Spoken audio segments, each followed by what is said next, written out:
comment, subscribe. It'll make me happy. Hey, welcome back. Today I wanted to talk to you guys about glide bait fishing on a budget. So, what exactly do I mean by that? If you fall into either of these categories, then I'd say you're probably a candidate for someone who wants to try glide bait fishing on a budget. Number one, you don't own heavy or extra heavy fishing rod and reel combination, most likely a bait casting combination, and you don't feel like going out and spending a couple $100 to buy a fishing rod and reel combination like that just to test out a new fishing technique. And number two, you don't want to spend anywhere from $60 to $200 on a bait, only to find out that you really can't get the hang of it, or you don't have any success with it, or anything like that.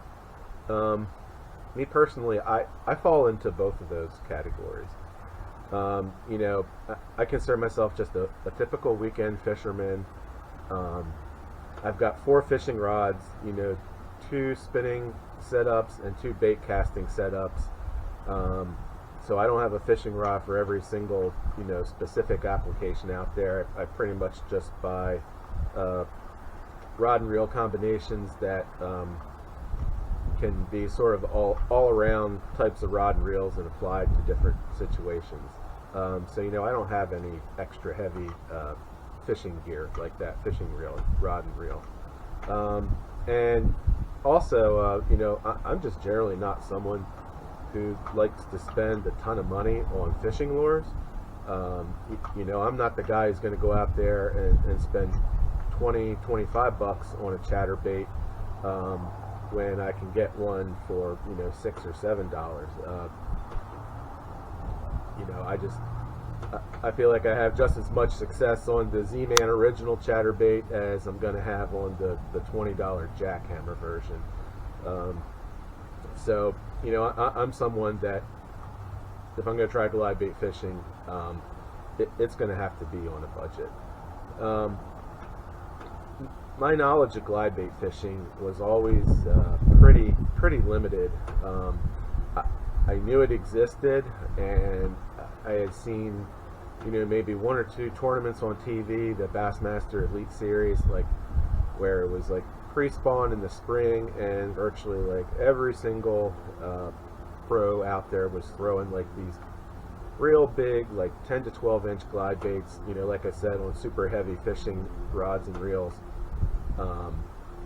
And it was a really slow method where the fish lure would just kind of meander along.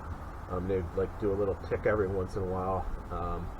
That just, I was like, okay, I don't think that's for me, just for a variety of reasons. And then this fall, in the dozens upon dozens of YouTube fishing channels that I'm personally subscribed to, I started to see some videos in my feed on glide bait fishing. And so I checked them out, and that's when I was introduced to what they would call the chop style glide baits. These are smaller, relatively smaller, between 5 to 8 or so inches.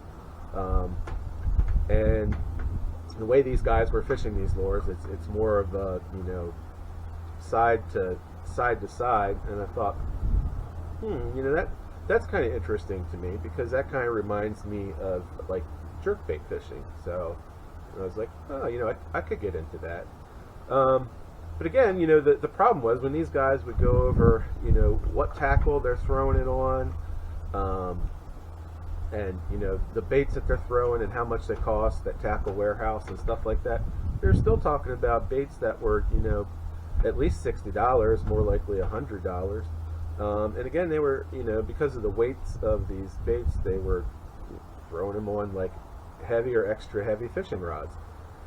But there was one video on a channel called Bass Fishing Declassified. And if anyone is familiar with that channel, the way it works is they've got like about 3 or 4 pros, and then they'll pick a topic for the video. Of course, the topic was glide bait fishing, and each of these pros will do a small segment on the topic. Like what they do, what their favorite lures are, stuff like that.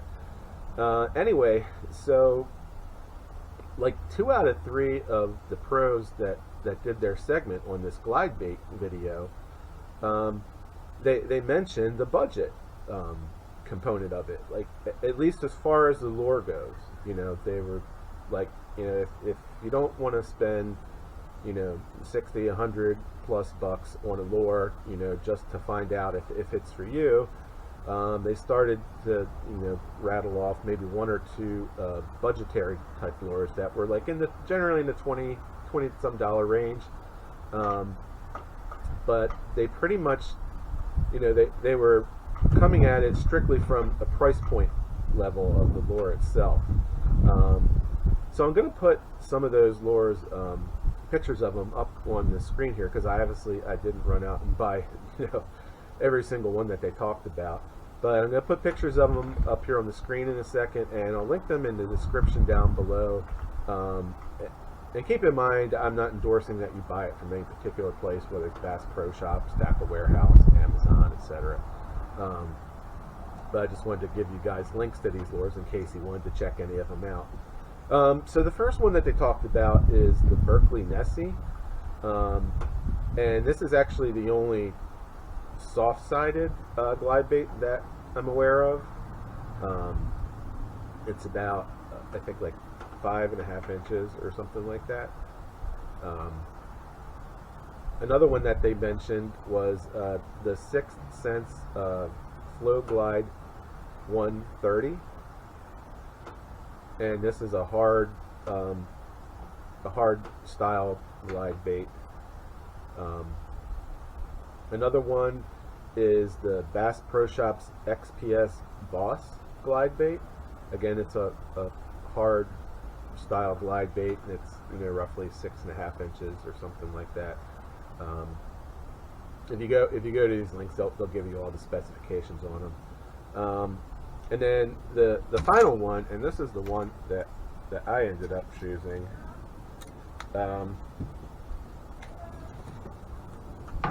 This is the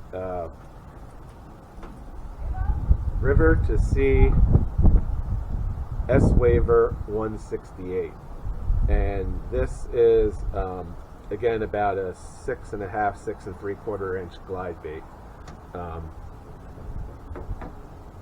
So when I checked these lures out, the one thing that I did find in common with them was that they were all fairly lightweight, like anywhere between the Berkley Nessie is the lightest one out of them. That's 1 ounce, and then the other 3 that I mentioned, they're about 1.5 ounces to 1 3/4 ounces. So, like I said, if you're just a typical weekend fisherman like myself, and you've got just sort of standard size fishing gear, probably, most of you have a medium heavy bait casting rod and reel combination. So this, this one here that I have, this is a Lew's Laser SG1 speed stick. It's 7 feet, 1-piece bait caster, and I've got it paired with this is a Bass Pro Shops bait cast reel that I had from another setup. So throwing one of these 4 baits, like 1.5 ounce size glide bait, that's about the upper end of what I would want to be throwing on this rod and reel. So these baits, they sort of solve both issues for me. I don't have to go out and spend a couple $100 on a heavy or extra heavy bait caster setup. and you know, I can buy a lure. I mean, this one was like 20 some bucks, which, you know, like I said earlier, I don't want to spend 20 bucks on a lure. But when the rest of the lures are like 60 to 200 bucks, then, you know, it makes the $20 seem like I'm buying the economical option. So, you know, the weight of these and the price point solves both issues if you're trying to test out glide bait fishing on a budget. You know, most people, like I said, most people have a medium heavy action bait caster, and you can get one of these, you know, for like 20. Some of them are even less than 20 some bucks. So it's just a good way to dip your feet into glide bait fishing and test it out and see, you know, if it's a fishing technique that you can be successful with and that you'll like. One last thing I want to say before I go is with some of these cheaper glide baits, I'm going to hold it up here. You'll notice for this lure, the action from side to side is probably, you know, that's not even 45-degree angle. Well, just for sake of argument, we'll say that it is. With the more expensive glide baits, like when you get to the Spro, Chad, and some of the other ones, some of the other chop style glide baits, the thing with them is they have much what's the word? A much steeper angle on them, almost a 90-degree angle, where this segmented piece would come down to almost 90 degrees on both sides. So there's this guy out there, Ben Milliken. I think he's pretty well known for glide bait fishing. And if I can find the link, I'll put it in the description down below. But he showed how, so the 6 Sense Flow Glide 130 was a similar bait to this that I was thinking about getting, but I could get this one first. So, you know, when I decide I want a bait, I needed it yesterday. So whichever one can get to me quickest, that's probably the one I'm going to buy. But in any event, he did a video on the Flow Glide, which had, you know, it's like similar to this where it's restricted from side to side. He does a video that hopefully I can link down below if I can find it, where with a Dremel tool and like I guess he uses like the little saw blade, the little disc saw blade. He actually, in here on both sides, he'll cut it down some so that, like, you can't really see because I can't zoom in, but this has got a little bit of a curve to it, which restricts the bait at the joint. So what he'll do is on both sides he'll cut it down some, and that will allow the bait to go more of 90 degrees on both sides. And the result of that, and he shows it like in his swimming pool, is that the bait can go more like this way and that way and this way, and get really good action on it. So if you buy one of these baits, just be aware that they are a little bit, because of the way they're constructed, they are a little bit limited in their ability to really dart from side to side. And I guess you can consider whether or not, you know, you want to start cutting up a $20 bait, whether, you know, that's something you feel like is reasonable to do.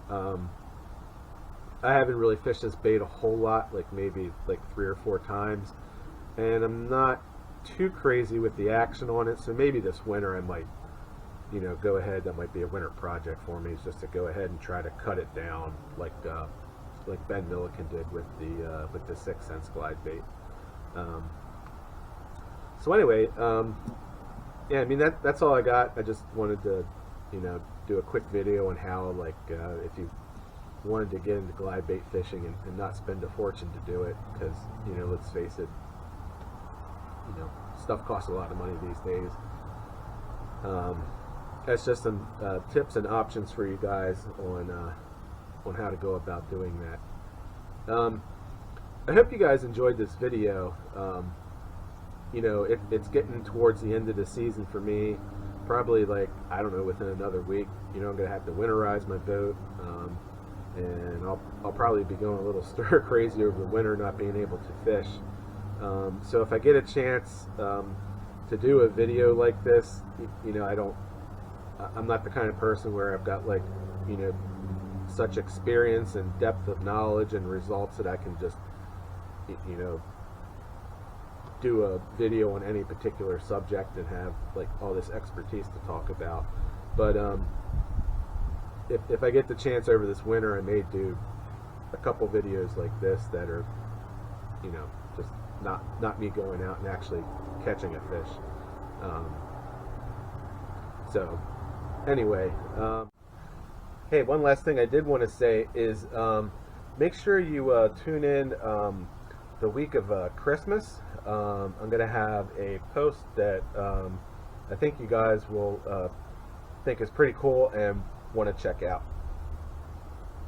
Anyway, thanks again for watching, and I'll see you in the next video.